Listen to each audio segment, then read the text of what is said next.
Welcome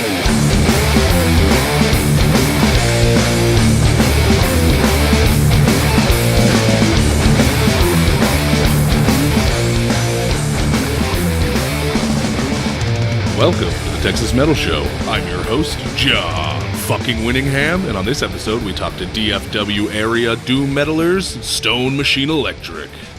Once again, we get a little unorthodox with our show. We recorded this episode, we went up to Heavy Mash 2017 to see Cursus and all the amazing bands that played on that show. After this episode, we will have a couple of special interviews from that show. However, my older brother Michael joins us on mic and talks to Mark a little bit, and Elizabeth really gets in on it. So you get a little bit more perspective than just this beautiful voice. You get to hear my brother's beautiful voice, and if you meet Mark in person, if you can get him to talk to you and open up, he's an excellent dude. Just keep trying. I know he's a little standoffish. Keep your eyes open on our Instagram and Facebook, because we will be announcing the very first Heavy Metal Monday at Sigma Brewing. It's going to come up in February, not exactly sure when yet, just getting some more details hammered down, so pay attention. TexasMetalShow.com is where you need to go to find all your information. Go buy some Stone Machine Electric albums. Pay attention to Austin Terror Fest. That's coming. We'll be running a plug for it very soon. Excellent lineup. Just the best. Hope you enjoy the interview, motherfuckers.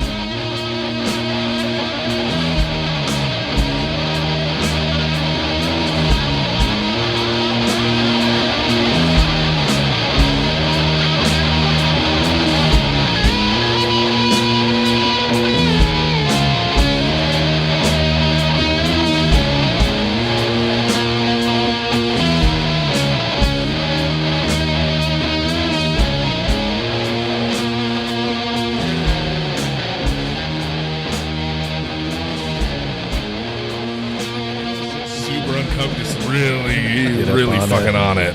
Get it going. I'm not used to this thing being in the way of a microphone, so. Yeah, you're like, this is really going to fuck me up. I can't. Interview over. Get out. We met our first prima donna in the local heavy music scene of Texas last night. Yeah. Y'all are horrible. If you go see Stone Machine Electric, watch out. Y'all are probably the furthest from prima donnas. I would like to. Yeah, Will. Is it Will or William? William or Dub. Dub. Is that the? Yeah. Yeah, he's not very chatty. He didn't want to be here to talk about his music. Hopefully, you have all the information.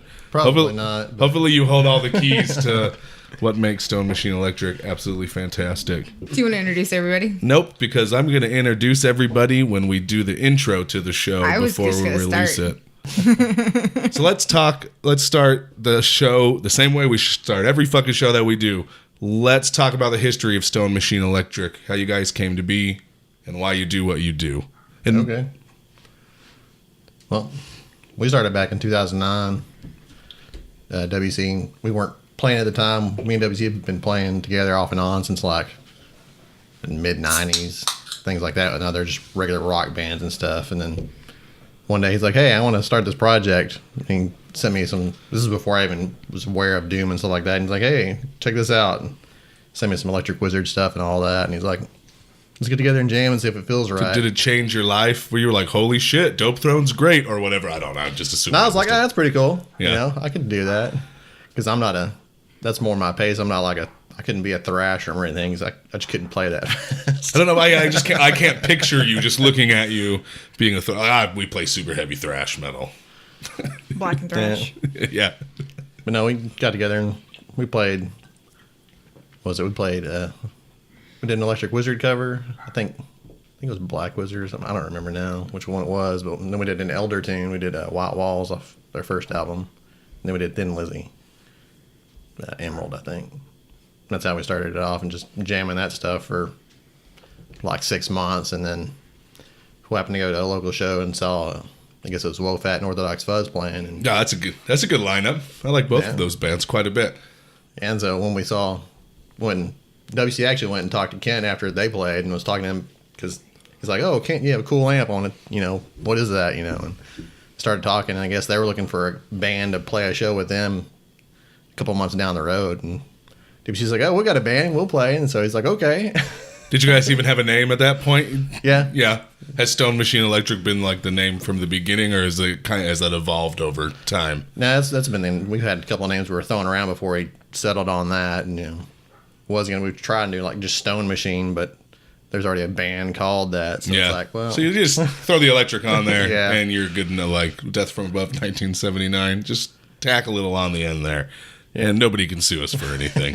Were they like a logo band, or were they like a big name band, or? Well, looking on like MySpace at the time, it was like a band, but you couldn't tell if they were active or not. Right. So, Well, it's still, even though MySpace, MySpace still exists, it's just a different format. That's still how it goes on Facebook. You're like, not quite sure if this band is still active, but they have free music on their MP3 page, so I'll put them on the Texas Metal Show. Free music is the best music. So does that name hold any particular meaning, or was it just like, oh, this is a cool sound of band name, let's use it? pretty much, it was a cool sounding name. It's like there was no thought into it. It's got to have meaning, but that's the best way. Just it sounds cool. I really enjoy it because we recently went and got some tattoos, and someone was like, "Oh, does it have any meaning?" I'm like, "Fuck no, it just looks cool." Like that's what it should all be about. Exactly. I get asked a lot about the art that I do because I do a lot of art for the band. And Oh stuff yeah, like that. I was gonna. Yeah. Yeah, we're gonna talk about that too. Certainly. So most of the time, that doesn't mean anything at all either. Oh, so it's just like the one that we picked up. I don't remember if this was the first show that we saw you at, but we came to Fitzgerald's, and it was, I think, y'all, Iron Maiden. Yeah. Iron Maiden. Iron Maiden, Iron Maiden. the bluegrass Iron Maiden cover group, which is Right. actually pretty fantastic. I think Baron Bomb Blast. If you say it fast, you can actually say it. Baron von Blast. And I think the Dirty Seeds played that night too. Yeah. That was like one of the last shows we went to at the show. I think that was the first show where we saw you guys. Unless you ever play any of the Bayou Doom Fests that Alexis No, I did. hadn't played Okay, those, no. so yeah, that must have been the first show. And We got the poster. With yes, thank you. The poster. We got it's got the ghost, but it has like Yeah. all the tentacles, and it says something along the lines of like, "Don't be part of the herd," or Be heard, not heard. Yeah, be heard, not heard. And I was like, this Yeah. artwork's fucking weird. But see, I perceived it as something laying on the ground and like it's covered by a sheet, like it's dead, and then like the tentacles coming out. I just thought it was like a ghost tentacle creature hanging out for Halloween. But you say like your art doesn't have meaning, so you're just like No, that's do just, whatevs. I'll do a lot. I'll just start drawing something, and it'll just evolve into something else. Like I doodles. just drew a line and doodles, and I was like, hey, I'll just put tentacles coming out of it. That looks cool. You know? Tentacles, slap some tentacles on it. It's gonna work out for the better. There's a fetish for that. There's we've talked about cake sitting and tentacle finish today. It's been an interesting day. Yeah. So just go I'm on. going to explain cake sitting. Yeah, please, TexasMetalShow@gmail.com. If you get turned on by the odd fetish of cake sitting, we would like to speak to you. If you don't know what we're talking about, you know how the internet works. Figure I'm it afraid out. to use the internet for that. Yeah, well, the internet can be a terribly dangerous thing. It can be great and terrible all at the same time. I Googled it like on the way here, like the last 5 minutes we were rolling up the road, and I was like, I'm worried about what I'm going to find. Let me just scroll through a couple images. Okay, I'm done. Let's not go too far into the internet because you know it'll suck you in like a black hole. So before you got involved, WC, is that what you call him? Okay. Yeah. So before you got involved with WC, and you listened to that Electric Wizard album that clearly changed your life, what did you listen to? Like, was that like your introduction, your stepping stone into doom music? Yeah, because around the same time he was doing that, I'd actually Orthodox Fuzz was actually searching for a drummer then, and I'd tried out for Orthodox Fuzz around the exact same time. And so I tried out for them, and they went with somebody else. And so me and WC continued with where we are now, Stone Machine Electric. And previously to experiencing doom metal for the first time, like what types of heavy metal grabbed you prior to that? Because doom was kind of one of the last genres that I got into. Right. Just like 7 or 8 years ago, my brother was like, "Hey, you should you'd always listen to Black Sabbath, right?" Like we grew up with Black Sabbath. I remember when like we got the Paranoid tape, and but I didn't know there was doom metal. Like you don't know when you're 12 years old that they started this whole thing called heavy metal, but then they helped branch out into doom metal. No, we had Goofy Uncle Rick. Yeah. And I remember him taking me into the garage one day. Uh-oh. I know. And, he's like, you got to check this out. It's just like Black Sabbath, but it's not Black Sabbath. And he put on Dope Throne, and my mind was blown. Oh, see, I didn't. Thanks, Goofy Uncle Rick, for never taking me into the garage. Yeah, well, you got to get lucky. Oh, it sounds like you got lucky. What year was this? Oh, I don't know. Oh, Pretty early. I Was didn't it- know what it was. was I it- didn't know what Doom was. It wasn't until years later that I was like, oh, that's Doom. Okay. It was like the first time I heard Down 2. Yeah, And I had no idea. He went to school at North Texas in Denton. UNT. Is that what UNT? Yeah, UNT. And he was like, hey, listen to this band called Down. It's a dude from Pantera and then some other guys from some other bands that I had never heard of before. Like, hey, God, who the fuck is that? And this album is like, holy shit. Was it Ghosts Along the Mississippi? Yeah. Or New Orleans is a Dying Whore? Yep. Like, I was like, holy Great shit. songs. There's Doom again in my life. Years before I had ever ventured deeper into it. Yeah. So before you listened to Doom, what were you listening to? What was influencing your music before Stone Machine Electric? That's a hard one. I try not to remember that area. Is there that was a dark time in my life. I've listened to a lot of different stuff.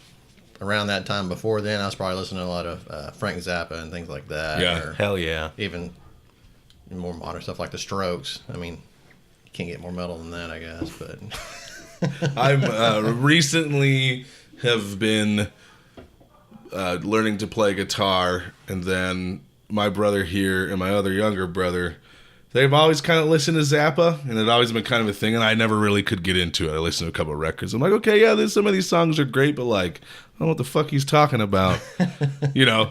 But now that I don't know if it's because I'm learning how to play guitar, or maybe I'm just listening to things differently. I've been able to get into it a little bit more. But see, I'm 31, and I've spent most of my life just listening to nothing but heavy metal, and really just pushing any other type of music, like, fuck it, I'm not going to listen to that. Which, in the last couple of months, I've been able to actually stream music instead of just having to download it. And I think it's changed my life, because there's a lot of really good fucking music out there that has nothing to do with heavy metal. Thank you, girlfriend. Yeah, thank you. I've been trying to break down those walls, because we all build a box of what's good music and what's acceptable for certain sounds.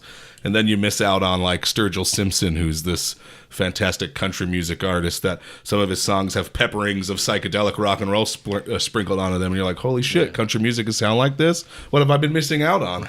How many other bands sound absolutely this fantastic? So Stone Machine Electric, your first like heavy band, or were there other bands you'd played in before that played heavy music?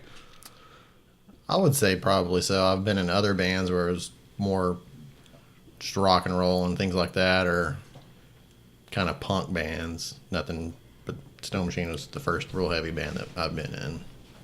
So, how did you guys get on the heavy mesh bill? I'm actually working with Wade, the owner of Vision Brewing, and I'm helping him put that together. So Yeah, I'll I'm the put guy. myself on the I'm the bill. booker, so if our band's on the show, Well, look, not everybody knows, so Yeah, I don't think everybody knows that. right. I get to play the person that hardly knows anything, so I get to ask the inquisitive questions. Yeah, no, my question is, where are you at on the bill? Yeah. we play at 9 o'clock. So Okay. When does WOFAT go on? they play at 11. And then, They're imagine headlining? there's nobody else after WOFAT. No, Yeah, Yeah. they're just gonna tear the show down. yeah, they're nice enough to headline it for us. So Yeah, they seem like pretty cool dudes. Oh, yeah. Although if I want to sit down and I want to talk to them tomorrow if we can, because I talked to them a little bit. We had there was a bit of a crapshoot with trying to get some interviews scheduled. You know, a month down the line, things change. And we've been Exactly. trying to scramble to get somebody to get on the show, because we didn't just want to come up and like do one interview and then go to one show and then come back to Houston. Although tomorrow's show is going to be pretty fucking epic. Yeah. But yeah. we were talking about digital music, and I guess I was kind of complaining. I was like, $10 for a digital album. I was like, it's kind of a little high, I think. Normally, you buy like a $12 CD, Yeah. and you kind of get everything with it. And Kent was like, well, heaven forbid the artist make any money. And I was like, God damn it. Now I'm going to have to talk to this fucking dude in an interview. I'm going to have to bring it up because, you're going to have to iron it out. But on the internet, you just convey whatever tone you want. Yeah, So- I mean, I'm all for the artist making their own price. Yeah. I don't have a problem with that. I you know. certainly don't mind. I will buy a $10 digital if I have to. I won't. No, really? No, To- I'll order the CD or I'll Well, see buy that it at a show. Rip it. So in the instance I was specifically referring to when we were talking about this was a couple of like death metal bands from Houston, and all that they had was digital. And I was like, fuck, I don't want to spend $10 and just have some music files. You know, like I want to spend $10 and have a CD I can give away, because when we get CDs, like when I got y'all's latest release, I ended up giving it away to somebody. I don't know who, because all the local CDs that come in, I just give them out to my friends, or if someone buys a T-shirt. You may or may not receive some CDs and some stickers if you buy one of our T-shirts. There's so few of them sell. So when someone buys them, I'm like, fuck yeah, here you go. Here's a couple of CDs. I gave an Eagle Claw CD to a guy in Maine. Buy our T-shirts. Yeah, buy our T-shirts. They're pretty fucking awesome. Old Gil needs you to buy these T-shirts. That's right. We need to move up on the Worthington's law. We need more money. I think the only stuff I'll probably pay $10 for is stuff that's like from Europe or somewhere where I can't get it shipped for less than $10 for shipping, because that's Well, an yeah. insane amount of shipping. You know, so. I've had some interesting experience with Bandcamp. Like there's been a couple of European doom metal bands, and I don't recall their names off the top of my head, where I bought their record, like their vinyl, for like $20, and it was like $2 shipping, but it shipped from like the UK, and I was like, what the fuck is going on? Because normally They just gave you a record for free is what they did. because it's like, holy shit. Because normally when you buy stuff, like when I have to get stuff from Germany for just some specific bands, is you end up paying like $20 for shipping, and you essentially buy the album twice, but you can't get it anywhere else, so what are you going to do? Exactly. I had that problem. Somebody bought a CD from us from Canada, and I wasn't thinking shipping to Canada would be that much, but it was just as much as going to Europe. So I essentially sent a CD to Canada for free because You're the like, shipping "Ah, costs. shit." Like, oh well. Do you eat it for that one person, or Yeah, yeah? I'm not gonna say, hey, you Yeah. gotta send me more money. Just ship it. And I was Yeah, like, motherfucker, 10 more dollars, or you're not getting this CD. $10, please. extortion. Yeah, right. How shit. Man, I went to go buy this CD, and I bought it, and then they asked me for more money. Well, go ahead. Who in Canada is listening to Texas metal? One person. Yeah. Well, at least There's one. one person. That's pretty awesome. We've got people in Moscow that listen to us. And the which Ukraine. We. For some reason, I thought you said that wrong. She was just like, hold on, I have a chance to correct him. Oh wait, no, never mind. Keep We're talking. recording. It kind of boggles my mind. I'm like, is this a bot? Is this a bot? Because when we go on, like, we had SoundCloud previously, and then now we have. If you have music on SoundCloud, move your shit off SoundCloud. It's a terrible service. Just, We have Libsyn, and you can see who and where and what quantity and percentage people are listening to your show or your music, and it's kind of like we've got people in Moscow and Canada and Mexico. I and try not to get obsessed with it, because you can just spend all night like clicking on your different episodes and like opening up a Refresh. little world map and like Refresh. seeing who's listening to it. Yeah. It's a fucking dark hole. Yeah. So my question to you is, what is your preference of leeching your music out to the masses? My preference. Yeah. How do you like to go about it? Do you prefer CDs, cassettes, digital? Right now it's CDs. I mean, we'd really love to do vinyl, but Is it the it's cost? It's Yeah. cost prohibitive for us. I imagine in this day and age that CDs are probably fairly inexpensive. Yes. I don't know. We don't do, we're all 100% digital. Mostly, because I have to put it on the show, so I got to convert it somehow or another. But, we do have one of your cassettes. I've got the, I don't remember what it's called, but I picked it up from you guys that night. I think Garage tape. Yeah, that garage tape. This is pretty great. I listened to that quite a few times. Do you recall the first ever Stone Machine Electric show? Somewhat, yeah. Well, who do you remember who you were with? Where Yeah. it was at?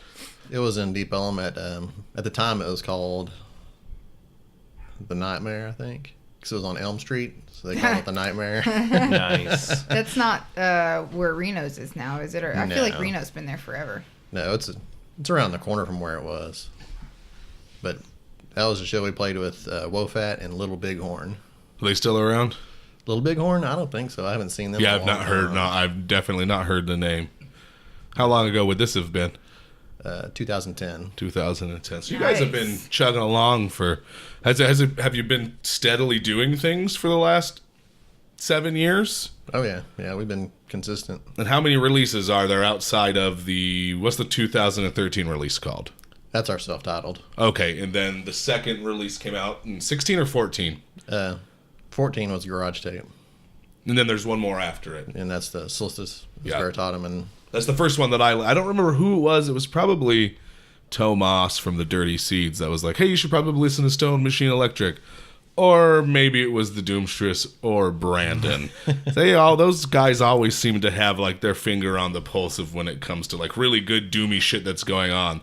They are the people to talk to. Yeah, which is often why we refer to them on our show, or like we're like, oh, well, Alexis said this, or sponsored by. Yeah, Yeah. Doomstress Band. Go pick up their new EP, something or other, there's a lady. a naked lady on it. Yeah, I'm okay with Naked Lady is all that covers. I can't tell you how many times we've either had Scott or Alexis come on and talk. I'm pretty sure Alexis has been on the show more than anyone else Anybody. but me. Yeah. I don't know how they managed that. I mean, we interviewed Project Armageddon was the first interview that we'd ever Oh, yeah, did, that was- and it was at a bar, and it sounds like shit. It was horrible. It really, Absolute it's really shit. really terrible. It was just a giant shitstorm. I probably spent 4 days editing that to try and make it sound like something, but it just... Too much background noise. Oh my, okay, so we were standing in a bar, and we were at this, like, Cat's something or rather. Something in Midtown in Houston, something I'd never been to, a Yeah, real and small Alexis place. was like, come, and we're like, oh, this is a nice place. And she's like, we're going to use the green room over here. And I was like, oh, this is nice. This is cool. We can, backstage. Well, I've never been in a green room before. Look, there's some couches. But it's exciting, though. Yeah, the first time you're like, right? oh, we're going to the green room. Oh, it's just a room. No, there's a stain on the wall. Yeah. It's not green. Yeah, no, not at all. Not at all green. Where the green came I from. don't know who's choosing this house music, but it was pretty bad. terrible. And we were standing around the second bar they have in the back, and we were just talking, and then all of a sudden they started setting the bar up, and we're like, oh, this is a thing, we need to move. And the guy's like, no, you're fine. So we're sitting there doing the interview, but we're watching, and Alexis is kind of stopping mid-sentence to talk, and then she would wait, and she'd watch, and she'd get distracted. The next thing we know, this guy's taking a big bucket of ice and jumping into some Like a metal trash container. can full of ice, just clanging into an empty metal, like ice bin, and we're like, Right. oh, holy shit! I honestly can't believe anyone listens to that shit. And it just went south from there, because then they started doing sound check upstairs, and then we had to move, and then we ended up in this little table cramped area. It was just like, it was gonna be a shitty first episode. Yeah. You should just edit it and make Hope up for a the noise best. band name and release it as a We noise call band. it a pilot. Pilot. That's how we get around that. We called it the pilot episode. More of like the episode of where we did not know what we were doing and had no Not idea a how to use the fucking mic clue. properly or any of that kind of shit. Nope. It just kind of comes with time. I imagine most things are like that, though. Then. Oh yeah. So I've got a question. You do visual art as well as play music. Do you find any crossover in the creative process? It sounded like maybe when you're drawing or whatever, sketching, the piece kind of tells you what to make after a while. Do you find that that's similar with music, or is it completely different? I think it's similar with music. Yeah. Yeah, I mean, I'll write a riff or a song and I'll come up with one thing, and sometimes I'll put it down because it's like, I'm kind of stuck, or oh, it sounds good. Then I'll maybe record a scratch track of it, come back to it, and it's like, well, it sounds like it needs to go this way. And then I'll give it to WC, and WC, he'll like, oh, what if I do this?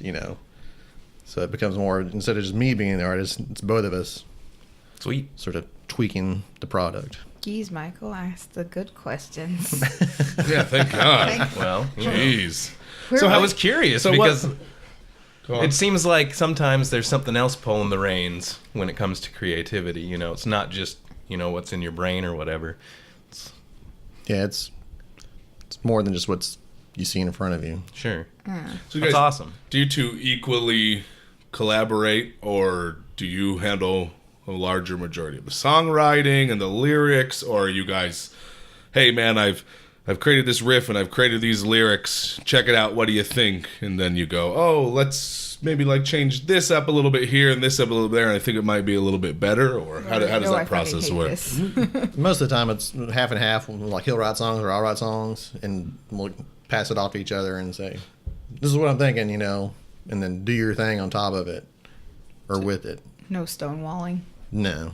That's Probably wouldn't work. Like with only two people, stonewalling would be a real sure way to where like nothing would ever get done. I lived with two guys that were in a band, and they had to come up with like more or less their own special language to describe what they were wanting to play. And they would sometimes argue for like 30, 45 minutes as a roommate. It was really great, fly on the wall kind of thing. But... No, we'll get together on stuff that we've written, and we'll play it up a few times, and then I have it set up in our jam space to actually record stuff, and we'll record it. That's the way to do it.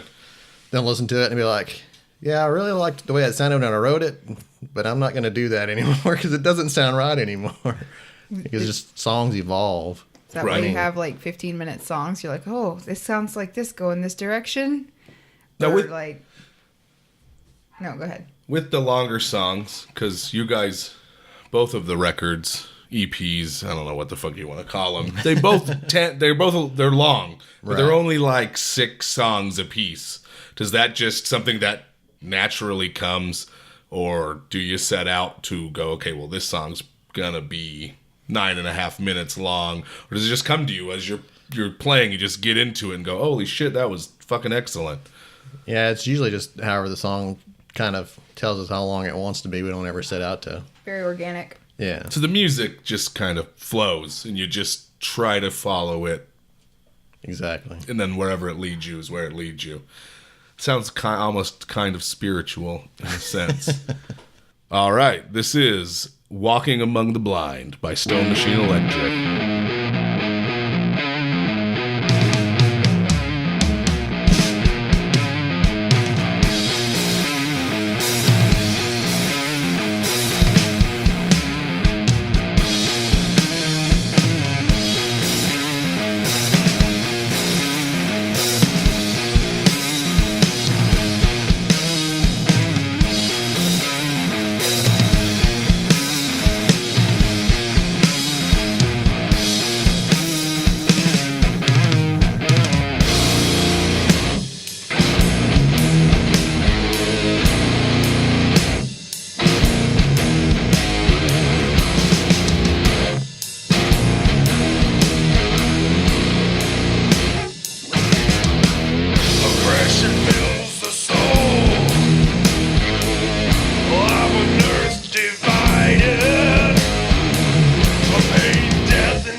the masses blind,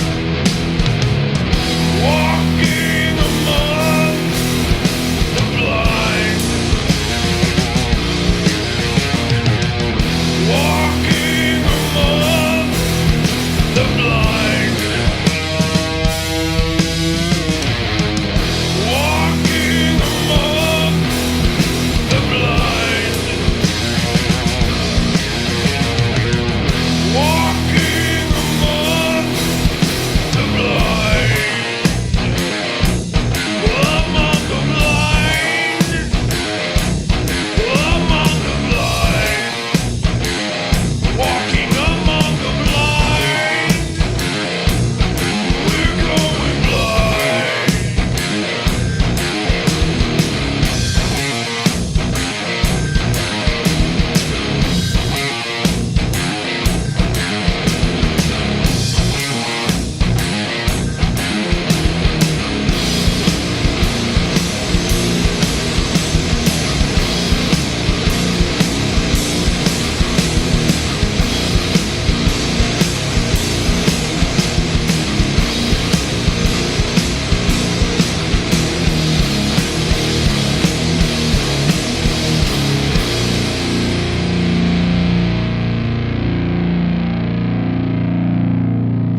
For the first time ever in an interview, we have somebody here that answered yes. When It's a first for a lot of Yeah, because everyone's like, no, not really. I'm like, oh, it's okay.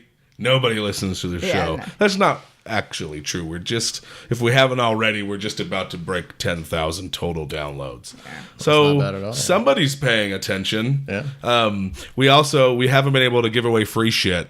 We've tried twice now on the show to give away like free CDs, because I like in your instance, when we bought your music, I got a copy of the CD and then I stash it because I like to give stuff away, because people are like, oh, I love this kind of music. I'm like, oh, well, here are these bands that you can go see play every other weekend right downtown for $5. Why don't you go check these out? Because I rip everything onto the computer. So that's pretty awesome. Thanks for listening to the show. I really appreciate it. Thanks for being on the show. That's normally how we end it, but we're not going to end it like that right now. So this song, oh God, what was it called? I'm so sorry. Walking Among the Blind. Walking Among the Blind. Tell me a little bit about the song, what this song means to you, what it is about. What Doesn't really is mean it anything about? to me, but Oh, it's just, okay, it's just music, No. people. no, that was probably one of the first songs we wrote, and WC wrote the riffs and everything for that one, and the lyrics, I wrote the lyrics, and he sings them on that song, which is kind of different from now, because lately, whoever writes a song and writes the lyrics usually sings it nowadays. Back then, when we were first starting off, it's like, we don't know who's going to sing. I guess we're both going to sing. I'll sing this, you sing that, and it went from there. So, what did you guys ever think anything past being just a two-piece, or have you ever thought of having a third or fourth member? No, we tried. We've had a couple of different bass players, and then for the longest time after the second one left, it's like we tried for a while, and it's like, we just sort of changed our sound to work as a two-piece and To just supplement. left it like that. Yeah. Well, I know you guys have a pretty fantastic setup. If I remember correctly, and I could be wrong, WC like loops a bunch of stuff. Exactly, yeah. Loops a bunch of riffs, and then plays on top of that. And you've got like a pedal board attached to the drum kit, and then there's Yeah. like a theremin to your left, if I remember correctly. Yeah, I've got a bunch of stuff now. Yeah, I've got Yeah. a theremin. I've also got a keyboard now that I have, and then I've got a couple of these Korg monotrons and vocal keys just to make weird noises and stuff, and it just to fill space. And it's just you have to see it if you get a chance to see Stone Machine Electric live. I highly recommend it. It's an absolutely fantastic show. You guys play some pretty fantastic music, and watching you guys both work on stage, like you guys know how to. I was talking to my guitar teacher Andrew, and he's like, when you only have one guitar player and one bass player and then a drummer, you have to know how to fill in the gaps. Like you have to play the guitar a little bit better, or else you don't have that other person to rely on. And it's just you two out there, and you guys do a pretty fantastic job. Thank you. So what made you want to be a drummer? Has it always been drums? Is that one day you were like, hell yeah, I want to play drums, or can you play multiple instruments? I play a lot of different instruments. When I started off playing guitar. I was in high school or whatever, and then just fiddled around with it in other bands and everything. And then one year, went to it was a New Year's Eve party at WC's house, and he was living with somebody else, and I just went there to go to the party, and he had his guitar and the guy playing bass, and they had a drum set up there, but they didn't have anybody to play drums. So it's like, well, hell, I'll play, and then played that night with them. And then Was it any good? apparently it was, because a couple of days later, they're like, hey, you want to be in our band? Yeah, like, hey, man, we've been looking for a drummer for 7 months. Come on. Apparently drummers are hard to come by. Wait. So you're only in one band? No, I'm actually in 2 bands. Okay, because it's like drummers are shared amongst many bands. Yes, that's how it seems, at least in Houston. Drummers kind of play for a couple of different everybody's because I guess maybe there's a lack. Yeah. Well, I don't actually play drums in my other band. Oh, okay. I play all my electronic stuff and homemade instruments and stuff. I'm in a sort of an ambient drone band. Homemade instruments. Do these homemade instruments have names? It's usually cigar box guitars. Yeah. Or just Just random things. And Build them yourself? Yeah. Like, all right, we're going to... How many other people are involved? me and my friend Terry. It's a band called Momentary Gamelan Ensemble. We don't play. Oh, that's a mouthful. That is a mouthful. Well, prior to that, it was called Hentai Improvising Orchestra. Nice callback. So That's fantastic. we actually played a show where people were afraid to come and see us because they weren't sure if they looked up what hentai was, and they're Oh, like, you're like, oh my They're going God." to be showing that? It's like, no, it's no. it was a joke. Because that band formed before I wasn't one of the original members of that band, and they did. As far as I know, they did that name as a joke to see if they put it in print in like the local newspapers and stuff, and they did. And so That's fantastic. Okay. What was it we were going to call the show originally? It was Heavy Metal Fuck Fest. And Laura was like, no, you can't call the show Heavy Metal Fuck Fest. Nobody's going to listen to it. And I fought for a while. I really wanted to. There was a couple of iterations of that name, but that's the only one I remember off the top of my head. Then we just settled on Texas Metal Show because we felt like it just us Texas Metal Show, huh? What do you think this show's about? Like I feel like it's pretty obvious what we do, but I'm not really 100% sure. I feel like if we named it Heavy Metal Fuck Fest, we'd run into the same issues you guys ran into with hentai as a name. Well, then you can't at least online, like you can't advertise anything. Like if you were to be called Heavy Metal Fuck Fest, because No. it would break all of whatever the rules or policies of whatever website you were using. Because fuck's right there. Apparently, the F word's real fucking offensive. Yeah, this is why we're not on the radio. Heavy So- Metal Blank Fest or whatever. Yeah. So you just you go to hang out with some friends, and they need a drummer, and you get on drums, and then like you're just bitten with the drum bug, and you're just like, holy shit, this is what I want to do. Or do you just continue to still, obviously you make homemade instruments, Right. do you still play guitar, like do Yeah. you regularly practice guitar and that kind of thing too? Wouldn't say I practice, but I What? use the guitar to write songs with. Okay. Essentially, yeah. Because WC didn't necessarily write all the riffs we did in our Oh, songs. okay, so you do have a little bit of input Yeah. on the way the riffing goes. Yeah. Interesting. So who would you say, as far as doom metal goes, would be the biggest influence for Stone Machine Electric?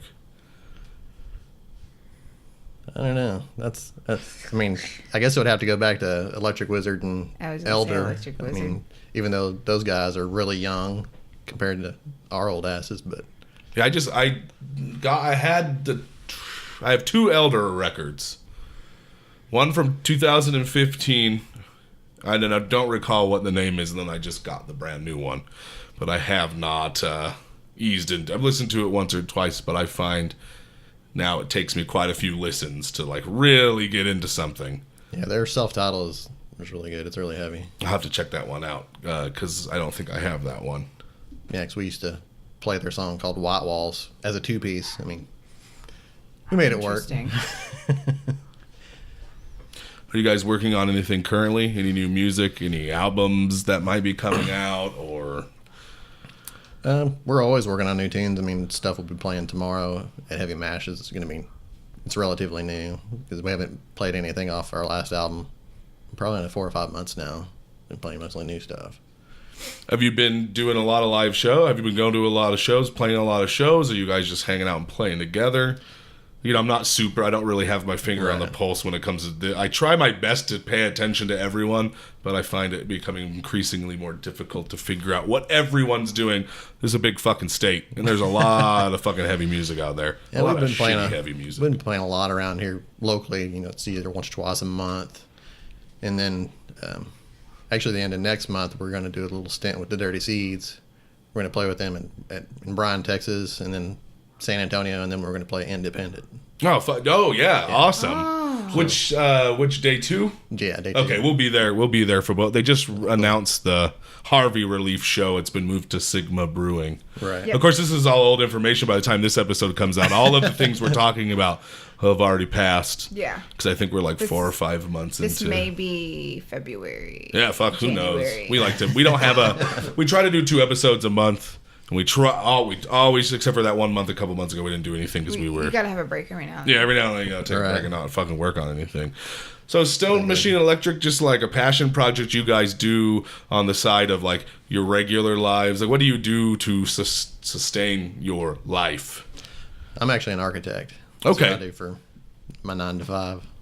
So is the Stone Machine Electric a hobby, or if like you could take it to the next level of, hey, we're gonna go tour for 3 months all over the I don't know, southern Man, I'd love and to eastern. do that. Yeah. If it paid the bills, that would be really awesome. But Is that a problem? Music just doesn't pay the bills. That's what it seems. Yeah. It seems like Mothership, they pull it off somehow. yeah, I don't know. And Doomstress, they've been in the last year or so, they've really just been like ignoring the local scene, which is, I guess, at some point you have to, right? If you want to break out, you're gonna have to stop playing the hometown quite as often, and like push Right. yourself to the boundaries. It draws more people when you do come home. But how do you push to the next level? How do you take things to the next level? How do you become more popular? you got to get out and travel around. Right. I Spread guess it that's to more really people. the Yeah. only way you can do it is go out and play your shows. Or be like Destroyer of Light and get your hat on a dude at a Bernie rally. Yeah, that was great. There was a bunch of pictures from a Bernie rally, and there's a Destroyer of Light cap, and you can clearly see it and read it. It's like, fuck yeah, Bernie Sanders awesome. fans like sludge, like Doom. You've made it win. You like Destroyer of Light? Oh, yeah. Oh, they're Chamber of Horrors. That is I a haven't heard bad. of that. Oh, it's good. Oh, it's good. Oh, it's very, very good. Of course, I'm kind of a fanboy. They were like, when I first started getting into the local metal scene in Houston, just a couple of months before Bayou Doomfest 2, back when Fitzgerald's liked metal. Like they used to do a lot of local metal shows. And there's a lot of reasons why they don't now, and there's a bunch of drama, hubbub, garbage. That's kind of fun to read about because I'm not directly involved in it. So it's funny to read about people acting like jackasses to each other, but Right. they're all in their 40s. You're like, come on, guys, like fucking work it out. And Destroyer of Light played like bottom stage there, like second slot, and I was like, holy fuck, they just blew me away. I think I was at that show. I remember going there a few years ago. Yeah, it's been like maybe 3 years ago. They had the upstairs and downstairs Yeah, stage. I think Hellstar. I don't know if it was either Hellstar or WoFat. I think it was WoFat that closed that night, Yeah. and I got incredibly, vilely sick. That's a funny story. We go the Ganesha episode. I tell that whole Yeah. feces-filled story. It was bad. It's like, have you ever got diarrhea at a heavy metal show? It fucking sucks. If you have any good diarrhea metal show stories, texasmetalshow@gmail.com. I really want to read them, and then read them on the Yeah. on it Almost on had air. one. Yeah, almost. Last year when we did a little small tour where we went to played Lubbock and then Arizona and then back to Amarillo. And just being on the road that many days and Yeah, well, and you're like, eating. You're probably not eating. Like you eat what you can eat, and Exactly. greasy spoons and fast food. yeah, and the drive back from Arizona because we played Tempe, Arizona. Then the next day we were playing Amarillo. That was a 13-hour drive. Ouch. Oh shit! So like 2 or 3 hours of sleep and then hauling ass down the highway to make it in time. They So- made it. Are you a architect first and a musician second, or a musician first and an architect second? At what point in your life did you go, I want to be an architect. I want to create buildings.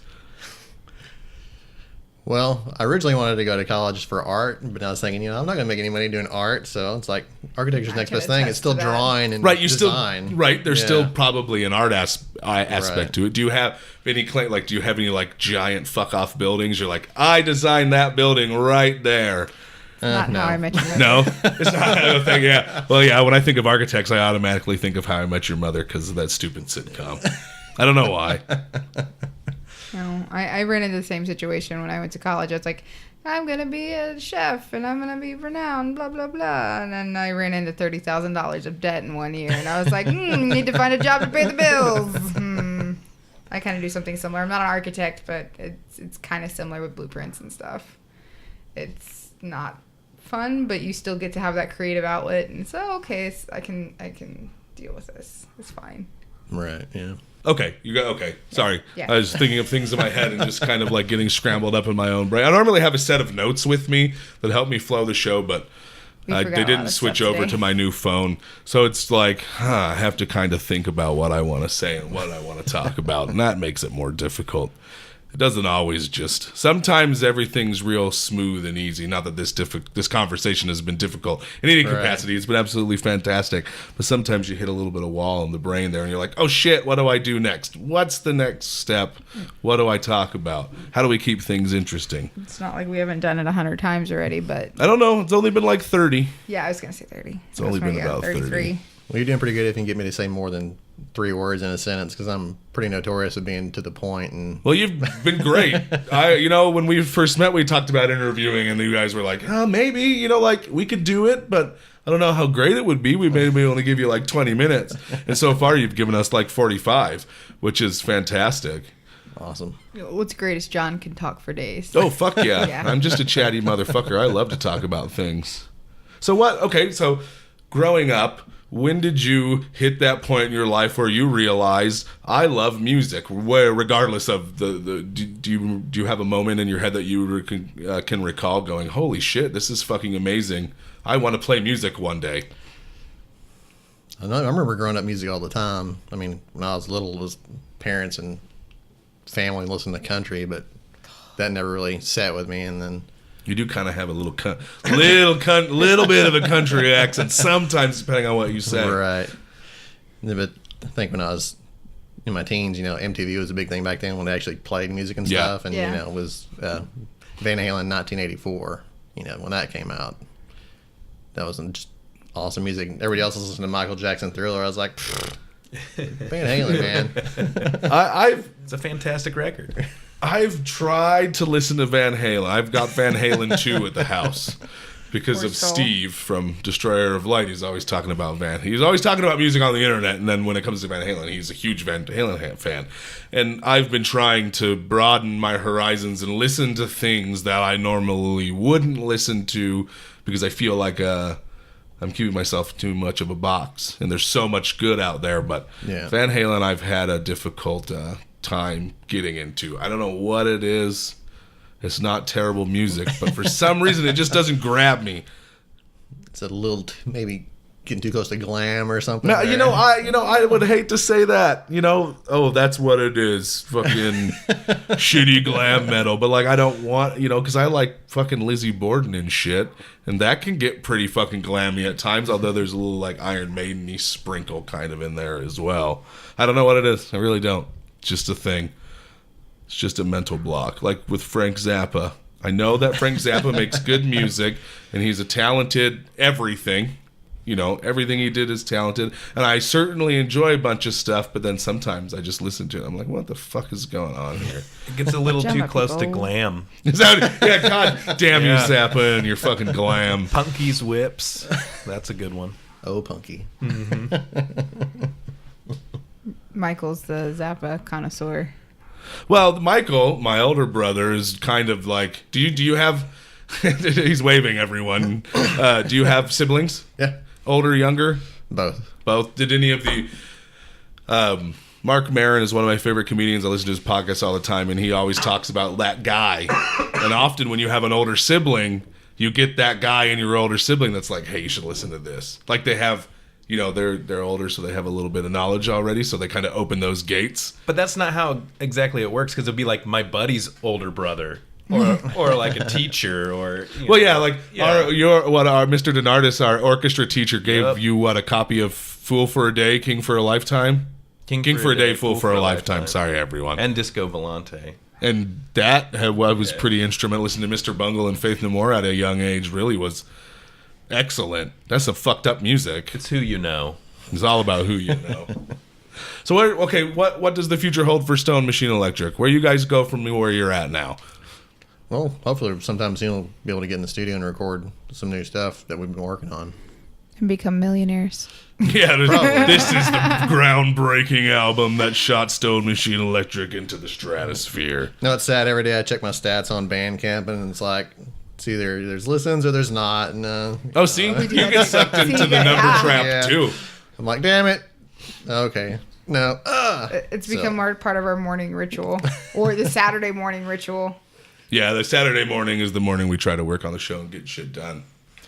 Yeah, it's become a habit just because I also have to check and make sure somebody ordered a CD. You know, I've got to check that. And yeah, got to make sure you get it out to them. Any new bands that have cropped up in the DFW area that you have particularly enjoyed that people may want to listen to, check out, go to their shows? I know Gypsy Sun Revival. They've been around for a little while. You got they're a really show good. with them on the 7th, correct? Yes. Holy shit. I've been doing my research, yo. She has been paying attention to the internet. Well, you got 4-hour drive to Dallas. You're like, Yeah, there's not much to do. Yeah, they're I just took a nap. They're kind of a heavy psychedelic band. Yeah, I've really been getting into like Ruby the Hatchet and some Yeah, like they're great too. kind of branching into psychedelic as much as I can. But all newer stuff. I don't really know like where psychedelic rock came from. 13th Floor Elevators. That's about as never really listened to them, but that's I know at least that much. But psychedelic rock is something that I've the last like maybe year or so. It's Tobin's fault. The guy who does the Independent Music Festival, Tobin and Dar, they're like all over the fucking place with music, and they love psychedelic music. And we went to that Independent first festival, and I was like, holy shit. Where was this music like all my ska life? and heavy. And that was an like, interesting show. Because we grew up, like, our parents listened to, like, my mom listened to, like, top 40 pop stuff, Christian music. And then, like, Dad, you know, he's in Vietnam. He listened to Pink Floyd and the Beatles and shit. So, like, we got that. Moody Blues. Yeah, I don't recall listening to many of the Moody Blues. So, like, our biological father, on the other hand, was like, here's Van Halen. And God damn it. And Black Sabbath and Metallica, but then we're going to listen to some Marty Robbins country music and then like with a little bit of Madonna sprinkled on top. You've never listened to And Justice for All unless you have to switch a record 6 times. to properly listen to it, yeah. That's funny. I had that on cassette along when I was in high school or whatever, and I lent it to a friend and never got it back. Oh, I broke it or whatever. So I was pissed off, and I went and bought it on vinyl. So it's like, well, I was going to borrow this, you know. Yeah. I'm not going to hand this four out. discs or whatever the fuck that record was. Because, you know, our parents, they still had the holdovers. You know, there's that record gap. I don't know what years, but people didn't make records. Right. Record shit didn't sell. You couldn't find replacement needles. And now within like the last 6 years, give or take, records are all over the fucking. I think like 2015 or 2016, physical record sales beat out digital sales, and like everyone was like, "Holy shit, we never thought that would happen." But everybody says music is secular. Is that the proper term? Is that the proper word? Sure. Circular. Cyclical. So maybe it's coming back. Maybe something we've talked about on the show with a lot of different people who are like gone of the day, and the listeners are like, "Oh God, you're gonna fucking talk about this shit again." Like, there is no more Metallica, listeners? Judas Priest, Iron Maiden, Black Sabbath. Obviously, all those bands still exist and they still make music, but what I mean is like our heavy metal band's not going to get picked up tomorrow and start selling out stadiums and then continue to sell out stadiums for the rest of their career. Like, the music industry has kind of changed. You don't really see that a whole lot anymore. There's no radio support anymore. It used to be you could put a song on the radio and you could more or less make it climb the charts. This doesn't really exist anymore. No. No. It's all on the internet, so Geez, I wonder if that'll ever come back. Who fucking knows? Well, Mark, I really appreciate you being on the show. yeah. Thanks for coming out. I hope you enjoyed it. It was And fun. Really fucking excited for the show tomorrow.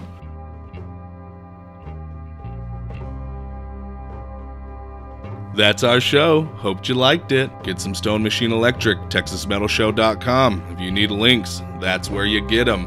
See, I do this thing when I listen to Mark Maron, WTF, where I don't listen to the after show report once the interview's over. I just delete the episode, and I should really just stick around for the whole thing, and so should you. So here are some pre-recorded plugs about some events coming up that I think you need to be aware of, because there's a bevy of scrumdiddlyumptious heavy metal festivals coming this year for all genres. Horde of the Dead Fest 2 is coming up. No announcements for lineup yet, but it's coming, and we'll fucking be there. So listen to the goddamn plugs. Don't just delete the fucking episode. Thanks for listening. Stoner Days Festival, March 15th and 16th at Texas Mist in Austin, Texas. The Rare Breed, Wolftooth, Pyre Ship, The Well, Great Electric Quest, Forming the Void, Smoky Mirror, Red Beer Wall, Amplified Heat, Silver Tongue Devil, and that's just half of the bands playing at this amazing 2-day show. Get your tickets, come out and see us. We're gonna be there. It's gonna be a badass time. If you're looking for a place to drink excellent craft beer in Houston, check out Sigma Brewing Company, located at 3118 Harrisburg Boulevard. They have a great selection of pale ales, IPAs, stouts, and porters, as well as a comfortable tap room, clean restrooms, and they support the local metal scene in Houston, which is one of the best things about them, right behind their amazing milk stouts. The brewers at Sigma Brewing Company are passionate about their beer, and you can taste it.